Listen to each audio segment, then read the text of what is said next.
دیکھیں عشاء کے بعد تہجد کسی بھی وقت پڑھی جا سکتی ہے، لیکن سب سے زیادہ فضیلت والا وقت رات کا آخری تہائی حصہ ہے، یعنی عشاء کے بعد اور صبح صادق کے ٹائم کو 3 حصوں میں ڈیوائڈ کر دیں برابر برابر، تو جو آخری تہائی ہوگا وہ سب سے بہتر وقت ہے تہجد کا۔ تو وہ نہیں ہو سکتا تو کبھی بھی سونے کے بعد اٹھ کے تہجد پڑھ سکتے ہیں، آدھی رات کو بھی بہتر ہے کہ نیند لیں، سونے کے بعد اٹھنا یہ تہجد کا افضل وقت ہے، اور اس کی بھی توفیق نہیں ملتی تو سونے سے پہلے بھی پڑھی جا سکتی ہے، لیکن سب سے افضل ہے آخری حصہ۔ پھر چلو آخری میں نہیں پڑھتے لیکن تھوڑی نیند لینے کے بعد اٹھ کے پڑھ لیتے ہیں، یہ بھی غنیمت ہے، یہ بھی نہیں ہوتا چلو۔ وہ آیتوں میں اللہ نے کیا فرمایا؟ الا المصلین، اللہ فرماتے ہیں کہ جو لوگ ڈپریشن کا شکار ہو جاتے ہیں، جلد بازی میں فیصلے جلد بازی میں کرتے ہیں، ان میں تدبر نہیں ہے، غور و فکر نہیں ہے، تو لیکن کچھ علامتیں اپنے اندر پیدا کر لو تو تمہارے اندر سے جلد بازی، جس جلد بازی کے نتیجے میں ڈپریشن ہوتی ہے، خودکشی کے خیالات آتے ہیں، یعنی زندگی سکون کی گزرے گی تمہاری، اس کے لیے چند کام کرنے پڑیں گے۔ نمبر 1، نماز کی مکمل پابندی۔ آپ یقین کر لو جتنا ڈپریشن سے نماز بچاتی ہے نا، کوئی چیز نہیں بچاتی۔ اسٹریس اور ڈپریشن کی 20 گولیاں ایک طرف، جس کا نماز میں دل لگ گیا نا، بس اس کی زندگی مزے کی بن جاتی ہے۔ اور نماز میں دل نہ لگ رہا ہو نا، کئی رکعتیں پڑھو ہمت کر کے، اصول بنا لو، جس کام میں دل نہیں لگتا نا وہ کام کرنا شروع کر دو، دل لگے گا، اور پھر ڈبل لگنا شروع ہو جاتا ہے۔ میں بہت سی مثالیں دیتا ہوں نا، دوڑا نہیں جاتا چلنا شروع کرو، چلا نہیں جاتا ہلکا ہلکا چلو، اپنے نفس پہ بوجھ ڈالو۔ دیکھو یہ ٹینشن سے بچنا ایسی چیز ہے، جو ٹینشن سے دور بھاگتا ہے نا، ٹینشن اس کے پیچھے آتی ہے، اور جو ٹینشنیں پالتا ہے وہ ہمیشہ ٹینشن فری زندگی گزارتا ہے۔ وہ ٹینشن ہے جو جائز ٹینشن ہے، جو صحت کے لیے مفید ٹینشن ہے، ان کی بات کر رہا ہوں میں۔ تو جو لوگ آپ نے دیکھا ہوگا محنتی ہوتے ہیں، سارا دن کام کاج میں مشغول رہتے ہیں، وہ خوش ہوتے ہیں، ہے یا نہیں؟ گھروں میں جو دو طرح کی خواتین ہوتی ہیں، ایک پھوڑ، نہ کام نہ کاج، کچن گندا پڑا ہوا ہے، واش روم پیمپر بچے کے اتارے یوں پھینک دیے۔ آپ دیکھنا ان خواتین کی طبیعت میں چڑچڑاپن بہت ہوتا ہے، جھنجھلانا، ذرا سے کوئی نصیحت کرو آگے سے جھنجھلا کے جواب میں، ہر وقت ایسا لگتا ہے وہ توے پہ بیٹھی ہوئی ہے، خود بھی ٹینشن اور دوسرے کو بھی ٹینشن۔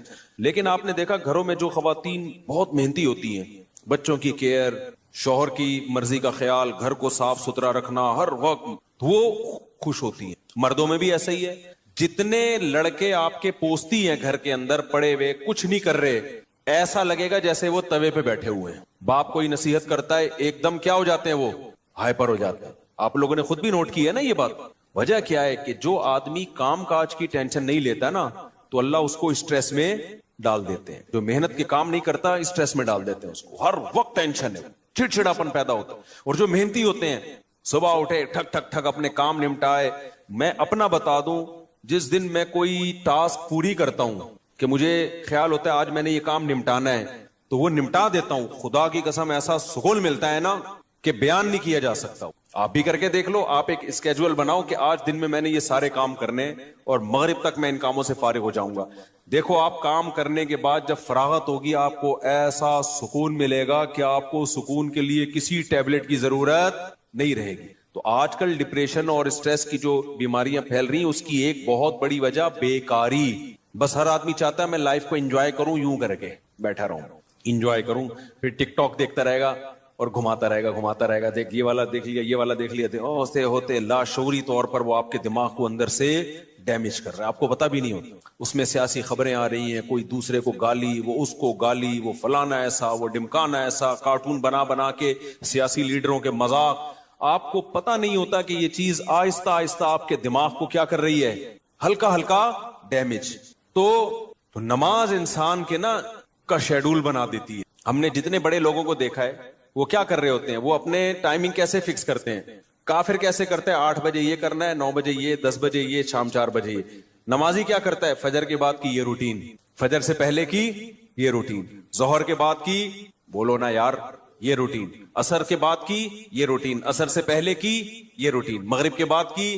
اور یہ جو نمازوں کے ٹائم ہے نا، کمال کی بات پتہ ہے کیا ہے، یہ نیچرل ہے، گھڑی نیچرل نہیں ہے۔ نہیں آئی بات، سورج جب نکلتا اور غروب ہوتا ہے نا، تو فطری طور پر انسان کی باڈی کے اندر تبدیلیاں آ رہی ہوتی ہیں، فطری طور پر۔ تو اسلام چونکہ دین فطرت ہے نا، تو اس نے اوقات بھی کیسے رکھے ہیں، نیچر کے حساب سے رکھے ہیں۔ تو نمازوں کے حساب سے اپنے آپ کو فٹ کرو گے زیادہ سکون رہے گا, کیونکہ دن کی روشنی میں انسان کا مزاج الگ طریقے سے کام کر رہا ہوتا ہے, رات کے اندھیرے میں الگ طریقے سے ہوتا ہے. تو اللہ نے کیا فرمایا کہ الا المصلین الذین هم علی صلاتہم دائمون, یہ لوگ نمازوں میں پابندی کرتے ہیں. تو آج سے عزم کرو کسی قیمت پہ بھی نماز انشاءاللہ ضائع نہیں کریں گے. اور سب سے زیادہ سکون اللہ نے فجر کی نماز میں رکھا ہے. تھوڑی سی ٹینشن ہے بھائی, اٹھا لو, لیکن پڑھ کے جب سلام پھیرو گے نا آپ کو لگے گا یار آج تو ہٹو بچو ہو گیا. ہمارے ایک دوست تھے, نمازی تھے لیکن اڑاتے بھی بہت تھے نمازیں نا. اب وہ بہت پرانی بات ہے, 15-20 سال پرانی بات, بالکل ینگ تھے تو نائٹ فال بھی ہو جاتا ہے جوان آدمی کو. ایک دن کیا ہوا, میں نے ان کو بولا بھائی آپ کو سفر میں حضر میں کہیں بھی ہونا, آپ نے غسل کر کے نماز پڑھنی ہے. وہ جاب کرتے تھے کسی کمپنی میں, انہوں نے کہا یار ادھر کہاں میں رات کو سوؤں اور نائٹ فال ہو جائے, کون غسل کرے گا, کیا ہے بھائی بڑی ٹینشن ہے یار. میں نے کہا یہ عزم کر لو کچھ بھی ہو آپ نے غسل کر کے نماز بولو پڑھنا, کچھ بھی ہو جائے. پانی کا انتظام کیسے کرنا یہ آپ کا ہیڈک ہے, کرنا ہے. تو اللہ انہیں جزائے خیر دے, انہوں نے ہماری وصیت پر عمل کیا. ایک دن پھر انہوں نے بتایا کہ سردیاں تھیں, غسل فرض ہو گیا, صبح پریشان ہوں کہاں سے پانی لے کر آیا, کہیں جنگل منگل میں ہو گیا کوئی پروجیکٹ ہوتا ہے نا, پانی لایا اور پھر کس طریقے سے میں نے بڑی ٹینشن میں سردی میں غسل کیا. کہتے ہیں خدا کی قسم اس کے بعد جو نماز پڑھی ہے, ان کے الفاظ ہیں, اتنا لطف اور اتنا مزہ آیا کہ اب میں آگے کہہ رہا ہوں ہٹو بچو ہو گیا. یہ ہٹو بچو ان کے نہیں تھے, یہ میرے الفاظ. اتنا مزہ آیا. تو انسان ٹینشن اٹھا کے جو کام کرتا ہے لطف اور مزہ بولو اسی میں ہے. چھٹی والے دن جب مزہ آتا ہے جب ورکنگ ڈیز کے بعد چھٹی آئے. روزانہ ہی اگر چھٹیاں ہوں تو مزہ آئے گا. ابے دیکھو سنڈے کو لوگوں کی چھٹی ہوتی ہے, ہم لوگ مدرسے میں تو جمعے کو ہوتی ہے. سنڈے کی چھٹی کا مزہ جب ہے جب منڈے کی چھٹی نہ ہو, اور ٹیوزڈے کی بھی نہ ہو, وینسڈے کی بھی نہ ہو, تھرسڈے کی بھی نہ ہو, فرائیڈے کی بھی نہ ہو, تب جا کے سنڈے کی چھٹی کا مزہ آتا ہے. لیکن اگر ہر دن سنڈے ہے تو پھر کوئی بھی دن سنڈے نہیں ہے. نہیں آئی نا, یہی تو مسئلہ ہے. تو کچھ کرنے کے بعد جب چھٹی ہوتی ہے تو مزہ ہوتا ہے. چھٹی چل رہی ہے پاگل ہو جائے گا آدمی. ہمیں یاد ہے پورے سال میں نا مدرسے میں ہماری 2 مہینے کی چھٹیاں ہوتی تھی, اب بھی 2 مہینے کی ہوتی ہیں, لیکن طالب علمی کے دور میں تو بہت ٹف لائف تھی ہماری. پورا ہفتہ مدرسے میں رہنا پڑتا تھا ہمیں. ہم لوگ جمعرات کو عصر کی نماز کے بعد نکلتے تھے, چھٹی ہوتی تھی جمعرات کو. عصر کے بعد 1.5 سے 2 گھنٹے میں گھر پہنچے, رات ہو گئی. 1 ہفتے بعد پہنچے, اور اگلے دن عصر ہم نے مدرسے میں پڑھنی ہوتی تھی. چند گھنٹے کی چھٹی. یہ روٹین جب پورے سال ہوگی تو جب 2 مہینے کی چھٹیاں آنے والی ہوں گی تو خوشی سے کیا عالم ہوگا, کیا عالم ہوگا نا خوشی سے. تو ایسی خوشی ہوتی تھی یار ابھی 2 مہینے تک بالکل ہی ویلے ہونے والے ہم. اتنی خوشی ہوتی تھی کہ 1 مہینہ پہلے سے خوشی میں نیند اڑ جاتی تھی کہ چھٹی آنے والی. لیکن اس روٹین کے بعد, لیکن اگر یہ روٹین کے بعد وہ 2 مہینے کی چھٹی نہ آتی بلکہ چھٹی کے بعد چھٹی آتی تو سوائے اسٹریس اور ڈپریشن کے کچھ بھی حاصل بولو نہیں ہوتا. یہ میں پوری تقریر آپ کو سمجھانے کے لیے کر رہا ہوں کہ اپنے آپ کو پریشانیوں میں یعنی ورک کی ٹینشن میں, کاموں کی ٹینشنوں میں ڈالو گے تو سکون ملے گا, اور اگر صرف سکون کی خاطر فارغ رہنا سیکھو گے تو سکون نہیں ملے گا آپ کو. سکون ہمیشہ کام کے لوگوں کو ملتا ہے, خوش رہتے ہیں, بھاگتے دوڑتے لوگ ہمیشہ خوش رہتے ہیں. اور جو پڑے ہوئے ادھر گٹر کے ڈھکن پہ بیٹھ گئے, گپے مارنا شروع کر دی جیسے کراچی کے لونڈے لپاڑے کرتے ہیں, یہی ہو رہا ہے. بیٹھے تو اٹھ ہی نہیں رہے, نہ نماز کے ٹائم پہ اٹھ کے جا رہے ہیں, کچھ بھی نہیں, بیٹھے آپ کیا کر رہے ہیں, پان سے ایک پیک نکال کے ادھر پھینکی, پھر اٹھ کے گھر گیا, وہاں تھوڑی سی ابا سے صلواتیں سنی, سو رہا ہے تو پھر ٹک ٹاک پہ لگ گیا, لگے پوری رات گزر گئی, پھر اپنی مرضی سے سو گیا, پھر اٹھ گیا, پھر جب سوتے سوتے تھک گیا تو اٹھ گیا, تھک گیا تو کیا ہو گیا, اڑ گیا. اب کیا کریں, وہی کریں جو کل کیا تھا, دوبارہ سے اسی ڈھکن پہ جا کے بیٹھو. ہو سکتا ہے 2-4 بے وقوف ابھی بھی وہیں بیٹھے ہوئے ہو, پھر دوبارہ ڈھکن پہ جا کے. گٹر کے ڈھکن تو جو چوری ہونے سے بچ گئے ہیں نا وہ یہی والے ڈھکن ہیں جن پہ لوگ آ کے بیٹھتے ہیں, باقی تو سارے چوری ہو گئے. اب حضرت مفتی تقی عثمانی صاحب کی عمر ماشاءاللہ کافی ہو گئی ہے, لیکن صحت عمر کے لحاظ سے بہت اچھی, حالانکہ اتنی بزی اور اتنی ٹف لائف گزاری ہے انہوں نے. 8 گھنٹے مطالعہ کا معمول رہا ہے ایک دور میں, لیکن ہم جب بھی حضرت سے ملتے ہیں حضرت خوش طبع ہیں. تو حضرت بہت خوش مزاج ہیں, حالانکہ اتنا مصروف آدمی تو دیکھنے میں لگتا ہے خوش مزاج ہو ہی نہیں سکتا. جتنے میں نے دیکھے نا مصروف, میرے شیخ حضرت مفتی رشید احمد صاحب بہت بزی رہتے تھے. حضرت تو اتنے بزی تھے, حضرت فرماتے تھے کہ اپنی زندگی کا شیڈول ایسا بنانا چاہیے کہ ایک بوتل میں پانی بھرا ہوا ہے, بوتل میں کیا ہے, پانی بھرا ہوا, اور ڈھکن لگا دیا آپ نے. اب اس میں ایک قطرہ پانی جب جائے گا جب پرانا ایک قطرہ نکلے گا. بات سمجھ میں آ رہی ہے؟ ایک قطرے کی بھی جگہ نہیں ہے. ایک قطرہ جب اس میں جائے گا جب ایک قطرہ پہلے سے اس میں نکالا جائے گا. تو فرمایا اگر یہ قطرہ زیادہ قیمتی ہے تو پرانے قطرے کو نکالو, اس قطرے کو ڈالو. یہ قطرہ پرانے قطرے سے زیادہ قیمتی نہیں ہے تو اسی کو رہنے دو, لیکن ہوگا ریپلیس ہی ہوگا, نیا آئے گا پرانا نکلے گا. تو فرماتے تھے کہ اپنے زندگی, اپنے جو 24 گھنٹے کے اوقات کو اس طرح سے بوتل میں پانی کی طرح بھر دو کہ اب آپ کوئی اگر کام کرنا چاہتے ہو تو پرانا کوئی کام ڈسٹرب ہوگا تو پھر نیا کام ہوگا. نہیں آئی بات میرا خیال. جیسے ابھی جو روٹین چل رہی ہے نا پبلک کی, وہی کیا چل رہی ہے, کوئی بھی نیا کام کرنا چاہیں تو کر سکتے ہیں کیونکہ پرانا کوئی کام کوئی کر ہی نہیں رہے. 10 کام مزید شروع کر سکتے ہیں کیونکہ فارغ ہی فارغ ہیں. جبکہ ہمارے حضرت کا کیا تھا کہ حضرت نے اگر کوئی نیا کام کرنا ہے نا, کوئی بھی, جیسے کسی کتاب کا مطالعہ کرنا ہے تو پہلے سے جو کام ہو رہا ہے نا اس کا ناغہ کرنا پڑے گا. تو پھر اس میں کمپیئر کیا جائے گا کہ پرانا کام زیادہ قیمتی ہے یا نیا کام. یعنی کاموں کا حرج تو ہوگا کیونکہ 24 گھنٹے مصروف ہیں تو کام کا حرج تو ہوگا, لہذا نئے کام کے لیے ٹائم نہیں ہے. نیا کام اس میں جب داخل ہوگا جب نیا پرانے سے بھی زیادہ امپورٹنٹ ہوگا. مثال کے طور پر 24 گھنٹے آپ کا ایک اسکیجول ہے, ایک شیڈول ہے. اب نیا کام کیا ہے, آپ کی بچی بیمار ہے, ایمرجنسی میں ہاسپٹل لے کے جانا ہے, لیکن آپ کا وہ مطالعے کا ٹائم ہے یا ورزش کا ٹائم ہے یا اور کوئی بزی یا جاب کا ٹائم ہے. تو اب آپ کیا کرو گے بھائی, نقصان تو ہوگا, آفس کا ناغہ ہوگا, ناغہ تو ہوگا, لیکن اب یہ کام ان تمام کاموں سے زیادہ اہم. بچی کی جان تو بچانی ہے نا, یا اپنی جان ہو یا بچی کی جان ہو. تو اس طرح سے ہونا چاہیے.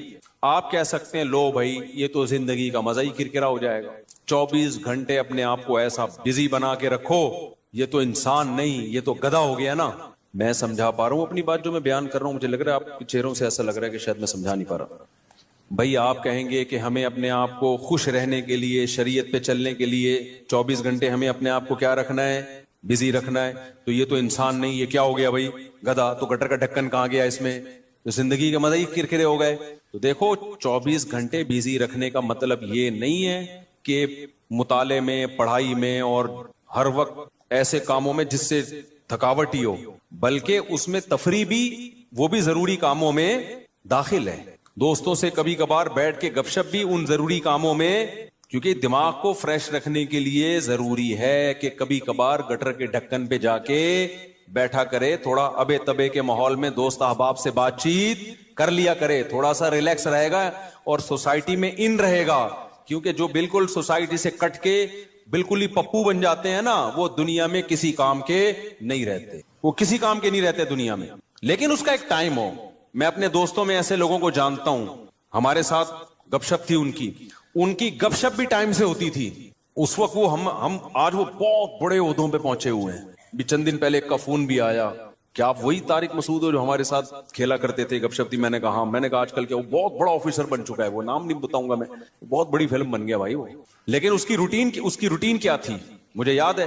اس کی روٹین یہ تھی کہ بیٹھے ہیں نا دوست احباب تھڑے پر, ہی چل رہا ہے, ٹائم دیکھا یار 1 گھنٹہ ہو گیا بس, یا آدھا گھنٹہ ہو گیا, کہتے میرا اسٹڈی ٹائم شروع ہو گیا. اتنے نیک بچے کراچی میں پائے نہیں جاتے, لیکن وہ تھا. یہ بات کر رہا ہوں جب ہم 16-17 سال کے تھے, اس وقت گپے مار رہے ہیں. ایسے بھی نہیں ہے کہ گپ شپ ہی نہ ہو دوستوں کے ساتھ, یہ بھی نہیں ہے. اور یہ بھی نہیں ہے کہ بیٹھے ہیں تو بیٹھے ہی ہیں, نا نا نا نا. اس نے ٹائم ایک بنایا ہوا تھا, گھر کا ماحول ایسا تھا نا.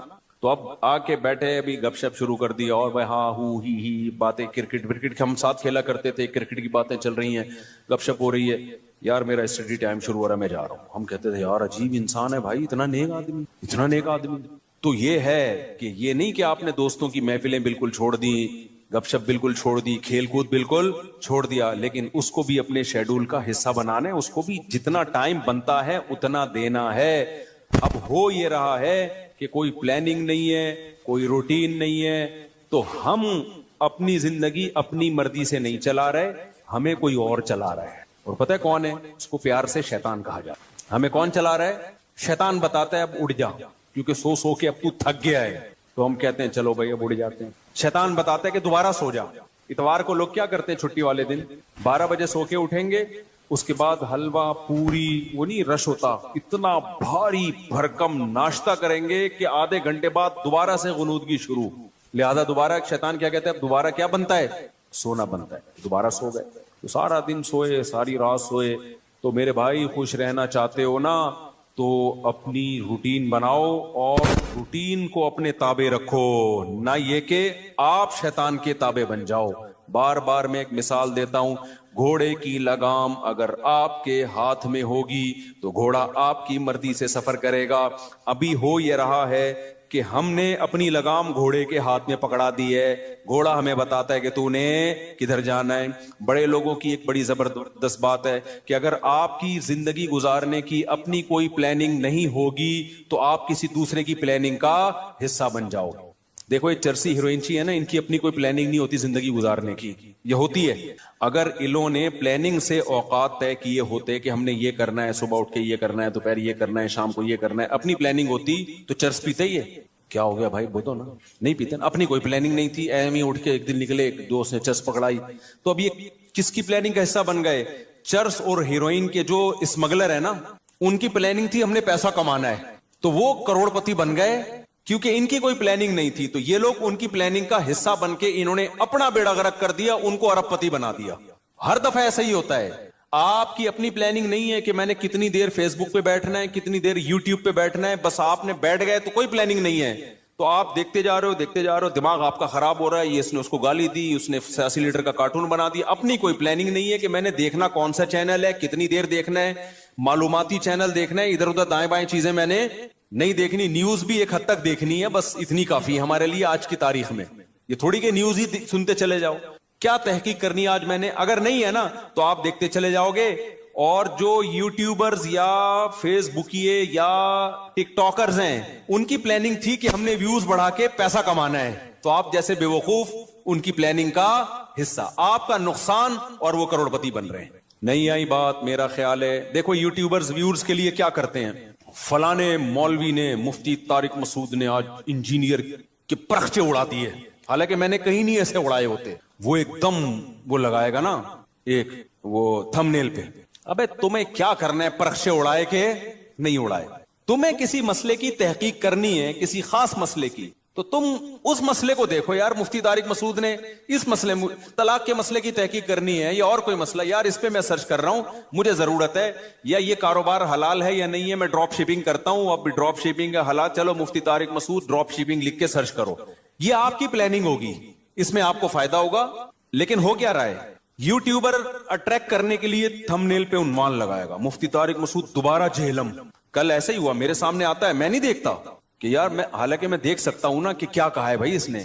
کل ایک میرے سامنے سے ویڈیو گزری, اس پہ لکھا مفتی طارق مسعود دوبارہ جہلم پہنچ گئے. میں کراچی میں بیٹھ کے دیکھ رہا ہوں, میرا بھی دل چاہ رہا تھا نا میں کلک کروں, کیا خیال ہے یار میرے بارے میں جھوٹ کیوں بولا, کیا بولا, لیکن میں نہیں کیا کلک. میں نے کہا وہ بے وقوف ہے, ہم تھوڑی بے وقوف ہیں بھائی, ہمیں پتا ہے جھوٹ ہے. جھوٹ آگے ہو سکتا ہے اندر جو مضمون ہو وہ یہ ہو کہ جانا چاہ رہے تھے لیکن نہیں گئے, ہو سکتا ہے یہ لکھا ہوا اس نے, یہ لکھا ہوا, لیکن سچ لکھا ہے جھوٹ لکھا ہے, میں کیا کروں گا, میرا تو ٹائم ویسٹ ہوگا نا, میں کام کی چیز دیکھوں نا. لیکن میں نے ویوز دیکھے, پبلک کا رجحان دیکھنے کے لیے کہ پتہ نہیں کتنے ویوز آئے ہوئے تھے اس پہ, اور جا کے لے کے کمنٹس میں گالیاں دی ہوں گی لوگوں نے کہ بھائی کیا کر رہا ہے, جھوٹ کیوں بول رہا ہے. لیکن آپ کی جب اپنی کوئی پلاننگ نہیں ہوتی تو آپ دوسروں کی پلاننگ کا حصہ بن جاتے. اب یوٹیوبر کی پلاننگ تھی ویورز کے ذریعے پیسے کمانے, اس کو پتا ہے ایسا عنوان لگائیں گے تو دھڑ دھڑ ویوز آئیں گے, آپ کا ٹائم ویسٹ ہو رہا ہے. آپ نے جب دیکھا پہنچے تو ہیں نہیں, ٹھیک ہے نا, ایسی جھوٹ بولا ہوا اس نے, اس کے پیسے بن رہے ہیں اور آپ کا ٹائم ویسٹ, اور آپ ڈپریشن میں, پھر زبان گندی کر کے گالیاں کمنٹس میں الگ. تو ان تمام چیزوں کا آپ کو کچھ بھی حاصل نہیں ہوا, اس لیے کہ آپ کی پہلے سے کوئی پلاننگ تھی نہیں کہ کیا چیز دیکھنے کی ہے اور کیا چیز دیکھنے کی نہیں, آپ کی تھی نہیں, بس آپ نے جا کے. تو اصول یاد رکھو, آپ کی اپنا لائف اسٹائل نہیں ہوگا تو آپ ہمیشہ دوسرے کے لائف کا حصہ بن جاؤ, اس کی ترقی کا حصہ بن جاؤ گے. کیونکہ دیکھو شیطان ہر وقت پلاننگ میں لگا ہوا ہے. یا تو ہوتا نا شیطان بھی پلاننگ نہ کر رہا ہوتا, ہم بھی پلاننگ نہ کرتے, تو نہ ہمیں کوئی نقصان ہوتا, نہ شیطان کو کوئی فائدہ ہوتا, نہ ہمیں فائدہ ہوتا نہ نقصان ہوتا. لیکن ہو یہ رہا ہے کہ ہم اگر پلاننگ نہیں کرتے تو ہماری پلاننگ کون کر دیتا ہے, شیطان. وہ اس نے بنا کے بیٹھا ہوتا ہے, فارغ ترین آدمی ہے تو اس کو بھی اس کام میں لگاؤ, ٹھیک ہے نا. تو یہ بہت اہم بات ہے. تو اپنے جو لائف اسٹائل کو چینج کریں, ان میں اس کی معمولات کی ابتدا کہاں سے ہوگی, نماز سے. سمجھتے ہوگے نہیں سمجھتے؟ ابتدا کہاں سے ہوگی یار؟ سب سے پہلے کیا کرنا ہے؟ نماز ٹھیک کرنی. اب شیطان دوسرا حملہ کرے گا آپ کے اوپر. شیطان سے بڑی فلم اس کائنات میں پیدا نہیں ہوئی ہے. شیطان کہے گا ٹھیک ہے پہلے نماز تو شروع کر لے, پھر باقی چیزیں چرس بعد میں چھوڑ دینا. اور یہ جو گٹر کے ڈھکن پر پوری رات بیٹھا رہتا ہے, یا انٹرنیٹ پر 6 گھنٹے بیٹھا رہتا ہے, ہر وقت ٹک ٹاک پہ بیٹھا رہتا ہے, یہ اگلے اسٹیپ میں. پہلے نماز, تو نہ نماز صحیح ہوگی نہ اگلا اسٹیپ شروع ہوگا. یہ ایسا ہی ہے جیسے ہم کہتے تھے ہفتے کے دن سے ہم پڑھائی شروع کریں گے, 1 جنوری اگلے سال کی 1 جنوری سے. وہ 1 جنوری کبھی آتی ہے یا 1 محرم کبھی آتا ہے؟ وہ کبھی بھی نہیں آئے گا. جب جنوری آئے گی نا, آپ بولو کہ اسلامی سال سے کروں نا, 1 محرم سے کروں گا, میں مسلمان ہوں, میں انگریز تھوڑی ہوں. نہ وہ 1 محرم کبھی آئے گا نہ وہ 1 جنوری. حافظوں کو نا پہلا پارا بہت پکا یاد ہوتا ہے, پتہ ہے کیوں؟ حافظوں کو جوش اٹھتا ہے یار کچا ہوتا جا رہا ہے, اب دوبارہ سے یاد کرو, تو پہلے پارے سے شروع کرتے ہیں, اس کے بعد جوش ٹھنڈا ہو جاتا ہے, پھر بھولنا شروع کر دیتے ہیں, پھر ناغے کرتے ہیں, پھر کئی دنوں کے بعد خیال ہوتا ہے یار قرآن بھولتا جا رہا ہوں, دوبارہ شروع کرو, پھر پہلا پارا, تو پہلا پکا ہو جاتا ہے, باقی سارا ایسے کہ ایسے ہی رہے. تو اس لیے پلاننگ میں یہ ہو کہ سب سے پہلے نماز کو مضبوط کرنا ہے, لیکن یہ نہ ہو کہ جب تک نماز ٹھیک نہیں ہوگی باقی چیزیں ٹھیک نہیں ہیں. سب چیزوں کو ایک ساتھ ٹھیک کرنا ہے, سمجھ رہے ہو؟ جس نے یہ کیا نا پہلے یہ پھر وہ, تو نہ یہ ہوگا اور نہ وہ ہوگا. اور ہر کام میں ایکسیلنسی پیدا کرنے کی کوشش تو کرنا ہے, لیکن اگر نہ ہو تو اس کام کو چھوڑنا نہیں ہے, گرتے پڑتے کرنا ہے. آپ نے نیت کر لی, جیسے نمازی بننا چاہتے ہو نا, تو نیت کرنی پڑے گی میں 40 دن تکبیر اولیٰ سے نماز پڑھوں گا, ایک نماز بھی میں 40 دن تک تکبیر اولیٰ سے نہیں چھوڑوں گا. یہ ہے ایکسیلنسی. لیکن اب کیا ہوگا, 2-4 دن کے بعد تھوڑا جوش ہلکا ہوا, ایک دن تکبیر تحریمہ کا ناغہ ہو گیا, تکبیر اولیٰ کا ناغہ ہو گیا, یہ نماز کا ناغہ ہو گیا, شیطان کہے گا تیرے بس کا نہیں ہے, اب نہیں ہو سکتا. شیطان سے بولو میں نے ریکارڈ تو بنانا ہی نہیں ہے بھائی, ہو گیا نا دوبارہ سے شروع کر دوں میں, کیا خیال ہے؟ کیونکہ یہ انسان کے ساتھ ہوتا ہے, بہت مشکل ہے بھائی بالکل ایک دم سے ایکوریٹ ہو جانا. گرتے پڑتے ہی لوگ اللہ کی طرف جاتے ہیں. اگر سارے ایک دم سیدھے چلنا شروع ہو جاتے تو یہ حدیث پھر کیوں ہوتی کہ نبی صلی اللہ علیہ وسلم نے فرمایا, اللہ تعالیٰ فرماتے ہیں من تقرب الی شبرا تقربت الیہ باعا, جو ایک بالش میری طرف چل کے آتا ہے میں ایک ہاتھ اس کی طرف چل کے جاتا ہوں, اور جو میری طرف چل کے آتا ہے اتیتہ ہرولا, میں اس کی طرف دوڑ کے جاتا ہوں. یہ حدیث ہے ہی یہ سمجھانے کے لیے کہ آپ پہل تو کرو, آنا تو شروع ہو, گرتے پڑتے ہی آؤ. کچھ آپ کرو گے, کچھ کون کرے گا؟ کچھ اللہ کرے گا. تو کیا کرنا ہے بھائی, اپنے شیڈول کو, اپنے اسکیجول کو تبدیل کرنے کے لیے سب سے پہلے ابتدا کہاں سے کرنی ہے؟ نماز سے. بھائی اب زندگی میں نماز کبھی بھی نہیں چھوٹے گی. اب نماز میں اپنے آپ کو پابند کرنے کے لیے چند چیزیں ہیں. سب سے پہلا کام کیا کرنا ہے, ایک دم سے قضاء عمری شروع نہ کرو, زیادہ بوجھ ہو جائے گا. قضاء عمری تو پڑھنا لازم ہے, لیکن پہلے تھوڑا سا اپنے آپ کو ادا نمازوں کا عادی بنا لو. 40 دن تو بناؤ نا کم از کم عادی, پھر اس کے بعد قضاء عمری شروع کرو. ایک دم سے زیادہ بوجھ آ گیا تو نہ ادھر کے رہو گے نہ ادھر کے رہو گے. ایک دم سے نا ایک دم امام مہدی بننے کی کوشش کرتے ہیں لوگ, ایسے ایک دم صوفی بنے گا جا رہا ہے, قضاء عمری بھی چل رہی ہے ساتھ ساتھ, آج لگتا ہے کہ بس یہ کہاں پہنچ گیا ہے. وہ بخار ہوتا ہے چند دنوں میں وہ کافور ہو جاتا ہے, اڑ جاتا ہے وہ. تو نماز کا عادی بنانے کے لیے کرنا کیا ہے, اپنے اوپر کوئی جرمانہ رکھنا ہے, سزا رکھنی.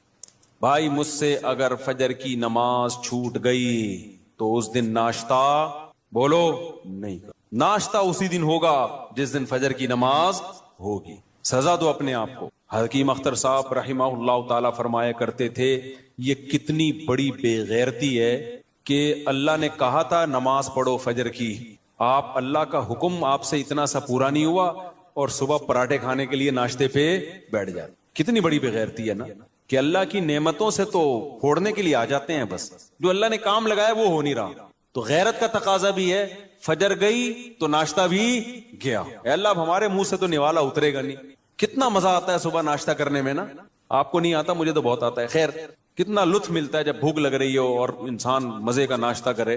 تو یہ اللہ ہم سے کام بہت کم لیتا ہے, نعمتیں ہمیں بہت زیادہ دیتا ہے, اور اس فجر پڑھنے میں بھی ہمارا ہی فائدہ ہے, سکون ہمیں ہی مل رہا ہے, صحت بھی اچھی ہوتی ہے, جلدی اٹھنے میں آکسیجن ملتی ہے. اور صبح کی جو دھوپ ہے نا, یہ جو ٹھنڈی دھوپ ہوتی ہے صبح کی, سرخ دھوپ, یہ وائٹامن ڈی بہت تیزی سے بڑھاتی ہے باڈی میں. لگے دھوپ ویسے بھی وٹامن ڈی بڑھاتی ہے چاہے دوپہر کی دھوپ ہی ہو, لیکن جب سورج سرخ ہوتا ہے یہ والی دھوپ بہت زیادہ آپ کی باڈی کو مضبوط کرتی ہے, ہڈیوں کو مضبوط کرتی ہے, تو ہمارا ہی فائدہ اس میں. تو اپنے آپ کو نماز کا پابند بنانے کے لیے کیا کرنا ہے بھائی؟ فجر چھوٹ گئی, ناشتہ گیا, ظہر چھوٹ گئی تو کچھ پیسے رکھ لو. ہر آدمی اپنے حساب سے پیسے رکھے کہ اتنے پیسے میں. اب میں یہ نہیں کہوں گا کہ ظہر چھوٹ گئی تو لنچ بھی گیا, کیونکہ سزا اتنی دے انسان جتنی ایفورڈ کر پائے, ورنہ ہوگا یہ کہ آپ نہ سزا پہ عمل کرو گے نہ نماز. بہت زیادہ سزا دینا بھی ٹھیک نہیں ہے. اب مثال کے طور پر آپ نے کہا کہ فجر گئی تو میں اپنی گردن ہی اڑا دوں گا, تو کون اڑائے گا بھائی؟ خام خب وہ بات کرو نا جو پاسبل ہے. یا فجر ہو گئی تو اپنے آپ کو سگریٹ, فجر گئی تو سگریٹ سے جلاؤں گا اپنے آپ کو, تو سزا اتنی جو ایفورڈ. یا فجر گئی تو 10 لاکھ روپے صدقہ کروں گا, ایسا نہیں ہوتا, نہ 10 لاکھ صدقہ کرے گا بھائی, اتنا نیک ہوتا تو پڑھ ہی نہ لیتا. تو سزا اتنی ہونی چاہیے جو اتنی ہلکی بھی نہ ہو کہ کوئی تکلیف ہی نہ ہو, اور اتنی بھاری بھی نہ ہو کہ سزا ہی نہ دی جا سکے. وہ ہر آدمی خود فیصلہ کرے اپنے بارے میں. تو اور نبی صلی اللہ علیہ وسلم نے ارشاد فرمایا, دیکھو اسلام میں جتنی فضیلت نماز کی ہے کسی حکم کی اتنی فضیلت نہیں ہے. آپ صلی اللہ علیہ وسلم نے فرمایا, دیکھو قیامت کے دن جب اللہ کا دربار لگے گا, ہم دنیا میں جب کوئی بڑی مجلس ہوتی ہے تو ایسی محفل میں جہاں کوئی حاکم وزیر اعظم آیا ہوا ہو, ہر ایک کی کوشش ہوتی ہے آگے. ڈاکٹر ذاکر نائک کا جب پروگرام, کتنے لوگ یار ہمیں آگے سیٹ مل جائے, ہمیں آگے سیٹ مل جائے. تو یہ تو کچھ بھی نہیں ہے بھائی. اصل تو وہ دربار ہوگا جو اللہ کا لگے گا قیامت کے دن, تو اس میں جس کو آگے سیٹ ملے گی نا, حقیقت میں وہ واقعی فخر کرے گا. تو نبی صلی اللہ علیہ وسلم نے فرمایا اس دن آگے کا ٹکٹ کس کو ملے گا؟ حدیث کا مفہوم بیان کر رہا ہوں کہ نمازوں میں جو سب سے آگے ہوا کرتے تھے, اگلی صف میں ہوا کرتے تھے, کیونکہ اللہ کا ایک دربار دنیا میں لگتا ہے جس میں اللہ نظر نہیں آتا ہمیں, بس ایمان لائے ہیں بھائی اللہ کا دربار ہے, تو وہ غیب ہے. تو اس میں جو آگے آگے ہوگا, تو جب سچی مچی کا دربار لگے گا جس میں اللہ موجود ہوگا, تو نبی صلی اللہ علیہ وسلم نے فرمایا جو صف میں سب سے آگے ہوتے تھے قیامت کے دن بھی وہ اللہ کے ہاں سب سے آگے ہوں گے, اور جو صفوں میں جتنا پیچھے ہوتے تھے قیامت کے دن بھی وہ صفوں میں اتنا پیچھے ہوں گے. کچھ لوگوں کی عادت ہوتی ہے ایک رکعت نکالنا فرض ہے. ہمارے محلے میں ایک صاحب ہوا کرتے تھے, فجر میں لازمی ایک رکعت نکلتی تھی ان کی. اچھا فجر 5 بجے ہو رہی ہے تو وہ 5:05 پہ آ رہے ہیں. ہم ان سے کہتے تھے یار ایک رکعت کیوں نکالتے ہو, تھوڑا 2 منٹ پہلے آ جاؤ. کہتے یار اصل میں رات کو نیند پوری نہیں ہوتی. پھر جب نماز 5:15 پہ ہوئی تو بھی ایک رکعت نکل رہی ہے. یہ ایک بیماری ہے, میں آپ کو بتا رہا ہوں بھائی. اب تو 15 منٹ زیادہ مل گئے نا, تو زیادہ مل کے ان کی نیند اسی حساب سے آگے جا رہی ہے. حتیٰ کہ سردیوں میں جب 6:45 پہ نماز ہو رہی ہے پھر بھی ایک رکعت نکل رہی ہے. تو یہ جو آزار ہوتے ہیں نا کہ یوں ہو رہا ہے یوں ہو رہا ہے, بھائی جس نے پڑھنی ہوتی ہے وہ آ جاتا ہے, نہیں پڑھنی ہوتی, جس کی ایک رکعت نکلنی ہے وہ ایک ہی نکلتی رہے گی قیامت تک. جس کی 2 رکعت نکلنی ہے, اتحیات والے بھی ہوتے ہیں, اتحیات میں آ رہے ہوتے ہیں, وہ ہمیشہ آپ دیکھنا اتحیات میں ہی ہوں گے. اور کچھ ایسے ہوتے ہیں جماعت ہی پوری نکلتی ہے ان کی, وہ ہمیشہ سلام پھیرنے کے بعد تشریف لا رہے ہوں گے, بولے گا بے یار یہ کیا ہوا. تو اور کچھ ایسے ہیں جنہوں نے پڑھنی نہیں ہے.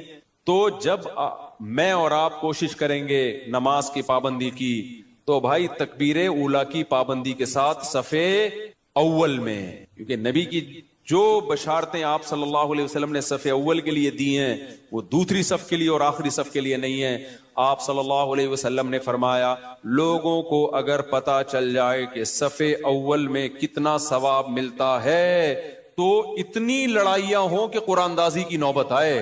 پورا محلہ, وہ جو اجر ملے گا نا قیامت کے دن, جو پروٹوکول ملے گا اللہ کے دربار میں, وہ لوگ اپنی آنکھوں سے دیکھ لینا, وہ قیامت کا منظر اللہ دکھا دیں کہ صف اول والے آج کہاں ہیں.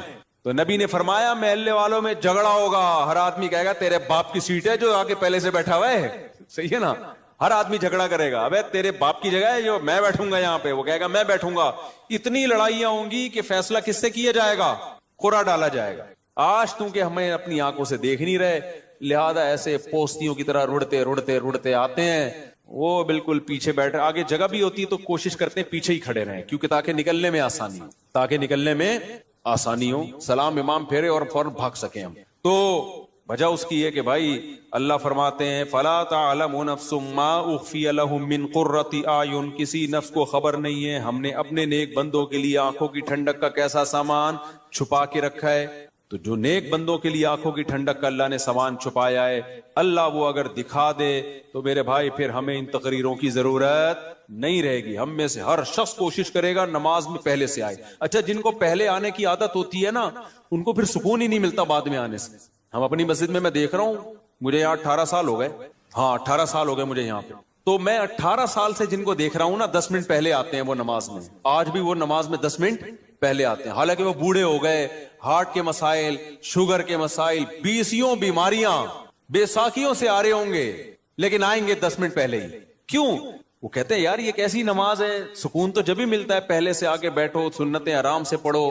ایسے بھی یہاں بزرگ تھے جو گھٹنے جواب دے گئے, لیکن آ رہے ہیں 15, انتقال ہو گیا ان کا, اللہ مغفرت فرمائے. پھر جب میں ان کی عیادت کے لیے گھر گیا تو کہتے ہیں بھائی مفتی صاحب بس اتنی دعا کرو کہ جو مسجد کی جماعت ہے نا وہ نہ, کیونکہ ساری زندگی ہم نے صف اول میں نماز پڑھی ہے, اب کوئی غم نہیں ہے سوائے اس کے کہ مسجد کی جماعت چھوٹ گئی ہم سے, مسجد کی ہم سے جماعت چھوٹ گئی.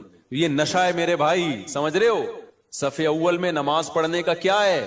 یہ نشہ ہے, جس کو لگ جائے وہ بڑھاپے میں بھی نہیں چھوٹتا. ہمارے حضرت مفتی رشید احمد صاحب بھی بہت زیادہ تکبیر اولیٰ کے پابند تھے, آخری عمر میں ان کے بھی کو بھی ظاہر ہے ایک ایج ہوتی ہے. تو جب وہ نیچے آتے تھے نا نماز پڑھنے کے لیے اتنا خوش ہوتے تھے, کہتے تھے یہ اللہ کا اتنا بڑا فضل ہے کہ نماز نہیں چھوٹ رہی مجھ سے. تو جن کو نشہ ہو جائے ان سے پھر یہ صف اول نہیں چھوٹتی.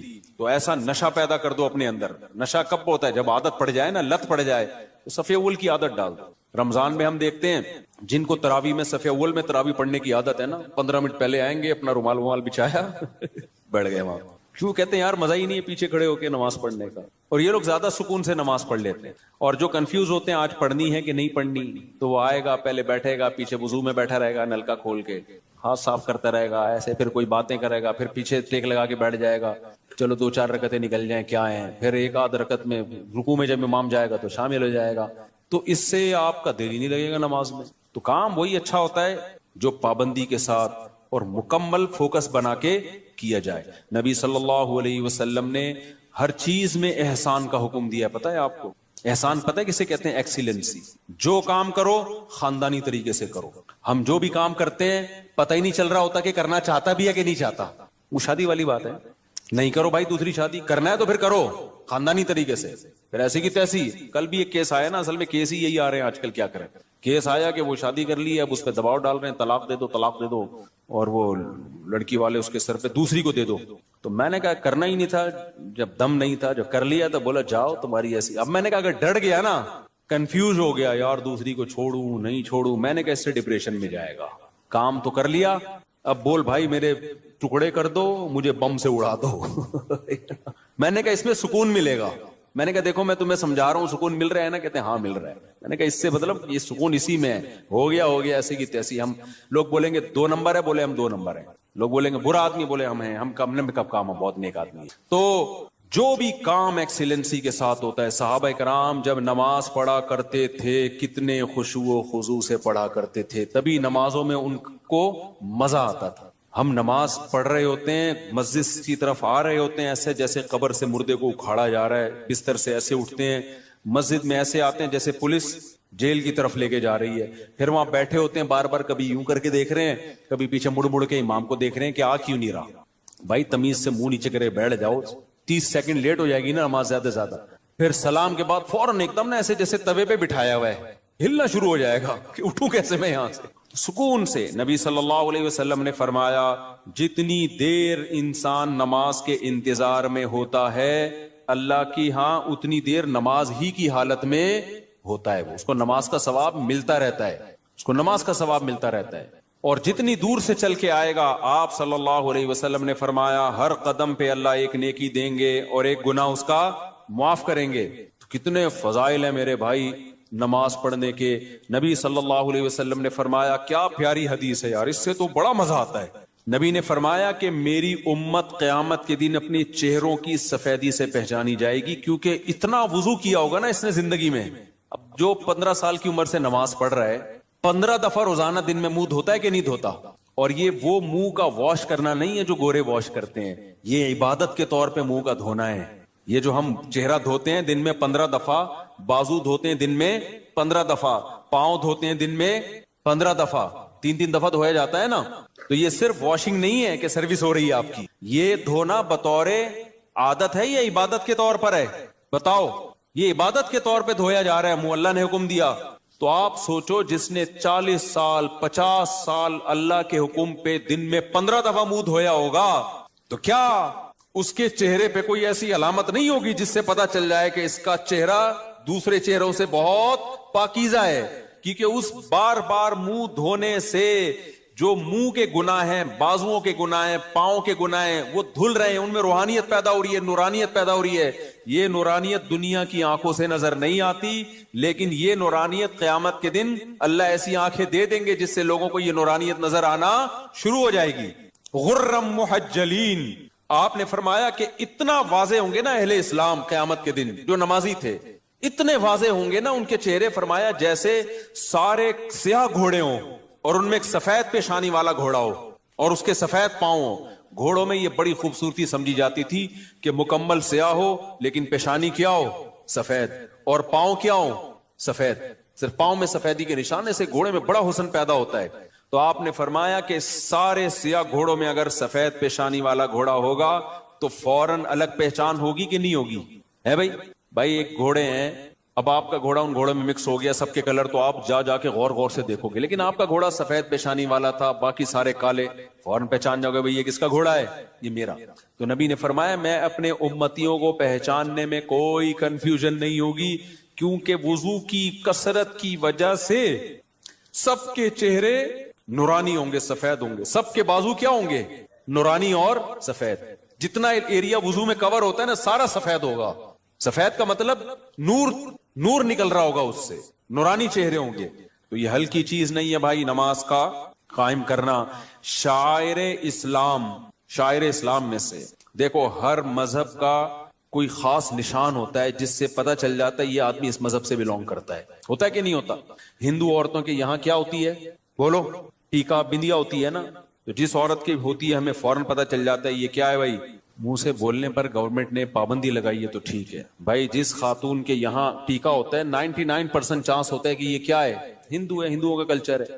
یہاں سلیب لٹکا ہوا ہے تو فوراً پتہ چل جاتا ہے بھائی یہ کیا ہے؟ یہ عیسائی ہے. خاص علامات ہوتی ہیں ان کی. اور اسی طرح یہودیوں کی ایک خاص کیپ ہوتی ہے، اتنی سی کیپ یہاں رکھی بھی ہوتی ہے. ماشاءاللہ داڑیاں تو ایک اچھا کام کرتے ہیں، بڑی داڑھی رکھتے ہیں، چھوٹی سی یہاں کیپ ہوگی. خاص ڈریس ہوتا ہے ان کا. پہلے تو ہمیں یہودی کہیں نظر ہی نہیں آئے تھے کراچی میں. اب دنیا میں ٹریولنگ ہوتی ہے تو بہت سارے، میں بعض دفعہ دم کروانے جانے لگا تھا، میں نے کچھ لگ رہا ہے بخاری کے کوئی استاذ بیٹھے ہوئے.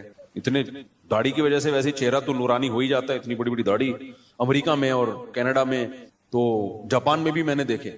تو میں سمجھا کہ کوئی بخاری پڑھانے والے مدرسے کے استاذ ہیں. میں نے کہا جا کے دم کراتا ہوں. انہوں نے کہا رکھ کے چماڑ لگے گا، دم نہیں کرا بھائی یہودی. تو ہانگ کانگ میں دیکھے ہم نے اتنی بڑی بڑی داڑھیوں والے یہودی. تو اس لیے میں غامدی صاحب سے کہتا ہوں کہ یہودیوں سے عبرت حاصل کرو. یہودیوں کا مذہب اتنا پرانا، پھر بھی داڑھی کا انکار نہیں کیا اب تک انہوں نے. اتنے لبرل، اتنے سیکولر ہو گئے کیونکہ تورات میں داڑھی لکھی ہوئی ہے. موسیٰ علیہ السلام کی تعلیمات میں تھا داڑھی بڑھاؤ. تو کتنا کچھ یہودیوں نے اپنے دین کو چینج کر لیا، داڑھی اپنے مذہب سے نہیں نکال سکے. اور ہمارے مسلمان اسکالر، جبکہ ہمارے پاس نبی کی بخاری مسلم کی صحیح حدیث ہیں، آف اللحا، داڑیاں بڑھاؤ. خود نبی کی داڑھی، اور حکم دیا جا رہا ہے رکھو نہیں بڑھاؤ. تبھی کم از کم ایک مٹھی واجب ہے، اس لیے کہ بڑھانے کا حکم ہے. اگر ایک مٹھی سے بھی کم ہوگی تو بڑی بھی تھوڑی ہوگی. پھر وہ اہل حدیث تو اس کی ظاہر پر عمل کرتے ہیں کہ بھائی بڑھاؤ. اچھا اس میں لوگ اہل حدیثوں کا مذاق اڑاتے ہیں، اتنی بڑی بڑی داڑیاں. میں کہ تم مذاق مت اڑاؤ. وجہ اس کی ہے کہ بہرحال وہ کس کا سہارا لے رہے ہیں؟ حدیث کا سہارا لے رہے ہیں. آف اللحا، کیونکہ کسی صحیح حدیث میں ہمیں داڑھی چھوٹی کرنے کا حکم نہیں ملتا. تو اس لیے اب کسی کا مذاق اڑانا اس بیس پہ کہ وہ بڑی داڑیاں رکھ رہے ہیں اور یہ غلط ہے بھائی. وہ اس میں سہارا کس کا لے رہے ہیں؟ نبی کی حدیث کا. آف اللحا، چھوڑ دو اپنے حال پہ. ہم عبداللہ بن عمر کے قول سے استدلال کرتے ہیں، ان کے عمل سے، کہ وہ ایک مٹھی سے زیادہ کاٹ دیا کرتے تھے اور صحابہ نے کسی پر ان پر اعتراض نہیں کیا. تو یہ گنجائش ہے. تو لیکن نص تو ہے نا بہرحال ان کے پاس. تو اس میں مذاق نہیں بنتا کہ آپ مذاق اڑانا شروع کر دیں یا کسی کی نیت پہ شک کرنا شروع کر دیں. بہرحال اسلام میں حکم داڑھی کاٹنے کا نہیں ہے، کس کا ہے؟ بڑھانے کا. تو حامدی صاحب نے کیا انکار کر دیا کہ ایکچولی کلچر تھا. بھائی کلچر تھا تو نبی آرڈر کیوں دے رہے ہیں؟ نبی ان کا کلچر تو عربوں کا کھجور کھانا بھی تھا، تو آپ نے کھجور کھانے کے آرڈر دیے ہیں؟ کہ عربوں کا کلچر تھا لنگی پہننے کا، آپ نے کہیں لنگی کا آرڈر دیا ہمیں؟ عربوں کا کلچر تھا گدھے کی سواری کا، تو آپ نے آرڈر دیا ہمیں گدھے کی سواری کرو؟ بھائی بطور مذہب اور بطور دین کے داڑھی بڑھانے کا آپ نے حکم دیا ہے، کیونکہ آپ نے فرمایا 10 چیزیں پیغمبروں کی فطرت ہیں. تو فطرت کی مخالفت تغییر خلق اللہ کہلاتی ہے. ان میں داڑھی بڑھانا، مونچھیں گھٹانا، بغلوں کے بال صاف کرنا. تو کیا بغلوں کے بال صاف کرنا آپشنل ہے؟ کیا کرو نہ کرو آپ کی مرضی؟ نہ کاٹنے پڑیں گے آپ کو. ناخن کاٹنا، یہ سب ایک ہی حدیث کا حصہ ہیں.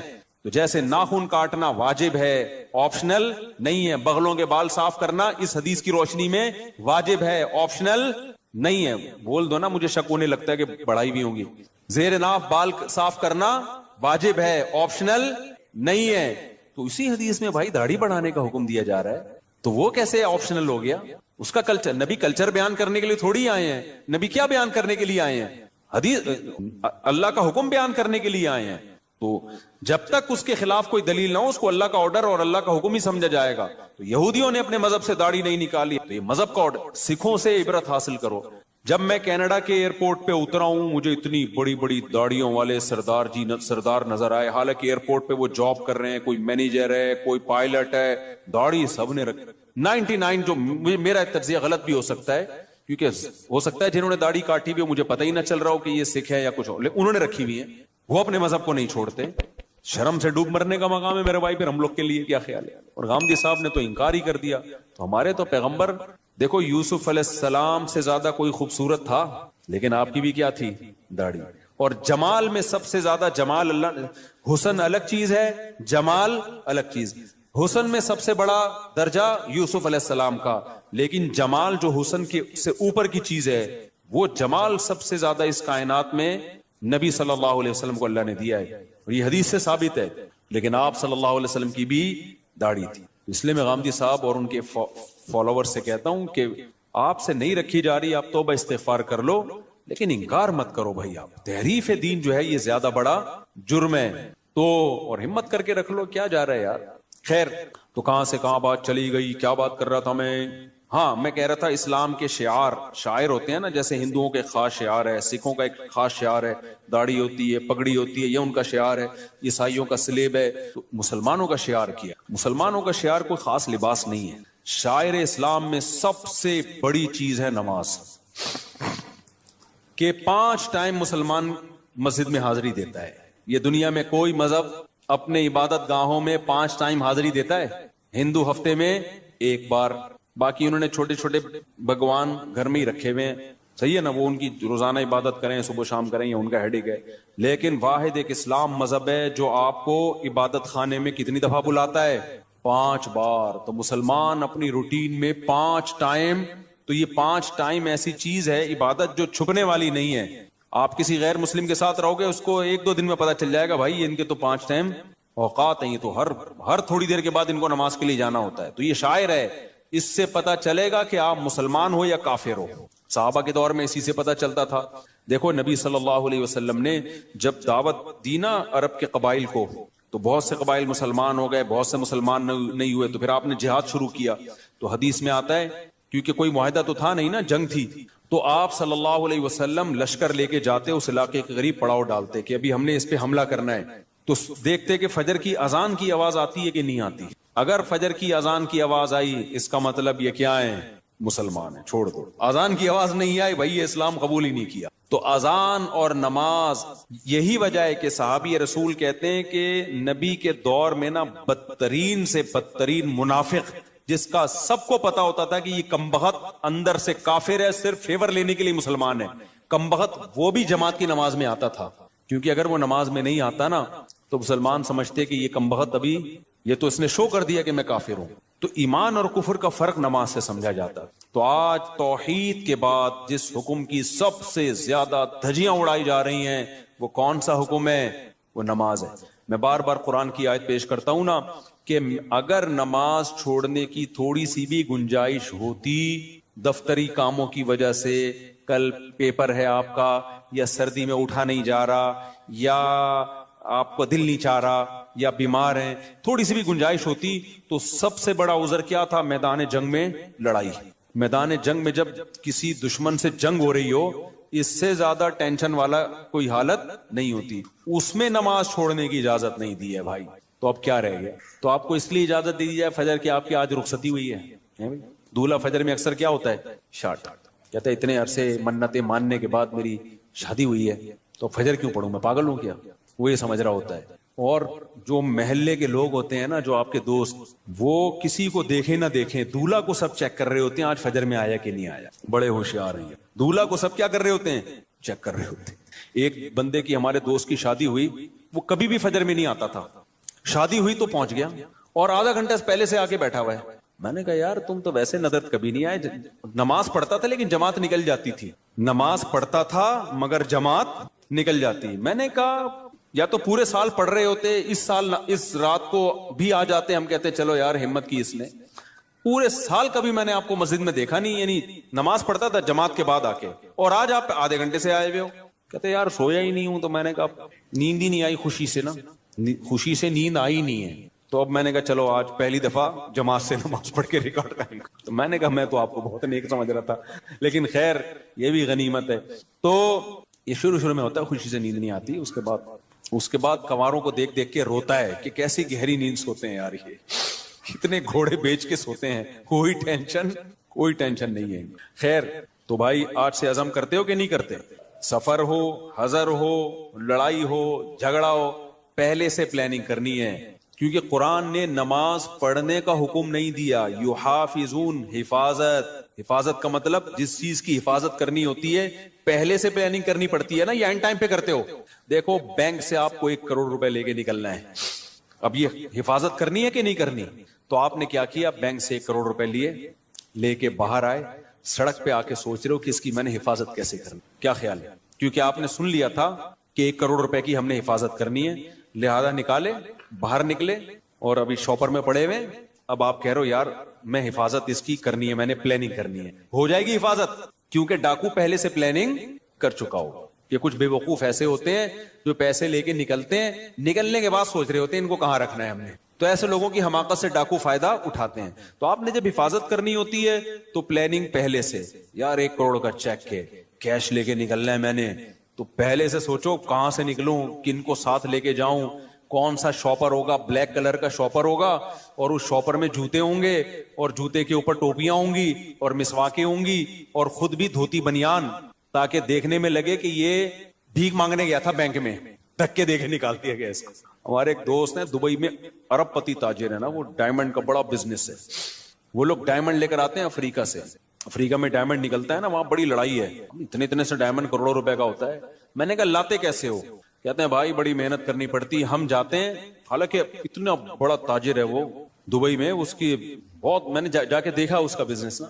تو کہتے ہیں ہم ایسے جاتے ہیں افریقہ کے جہاں پر یہ ڈائمنڈ نکلتا ہے نا, ہم دھوتی پہنتے ہیں, اوپر پھٹا ہوا بنیان, ایسے لگتا ہے کہ بیچارے کو 2 ٹائم سے کھانے کو روٹی نہیں ملی. کہہ رہے ہیں ایسے جا رہے ہوتے ہیں خراما بالکل غریبوں والا, لوگ سلام کر رہے ہوتے ہیں, ہو سکتا ہے کوئی 5 روپے ڈال دیتا ہو جیب میں, یار یہ میری طرف سے, منہ بھی ایسا بناتے ہیں کہ لگے کہ کبھی کھانے کو ملا ہی نہیں ہے اس کو. اور کہتے ہیں جو اگلا ہوتا ہے نا, جو ہمیں ڈائمنڈ دیتا ہے, وہ بھی ایسا ہی ہوتا ہے, اسے دیکھ کے بھی کوئی یہ نہیں کہہ سکتا کہ اس کی دھوتی میں ڈائمنڈ رکھا ہوا ہے.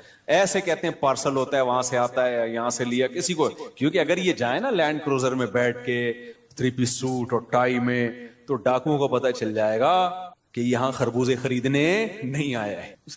تو پلاننگ پہلے سے کرنی پڑتی ہے جب چیز قیمت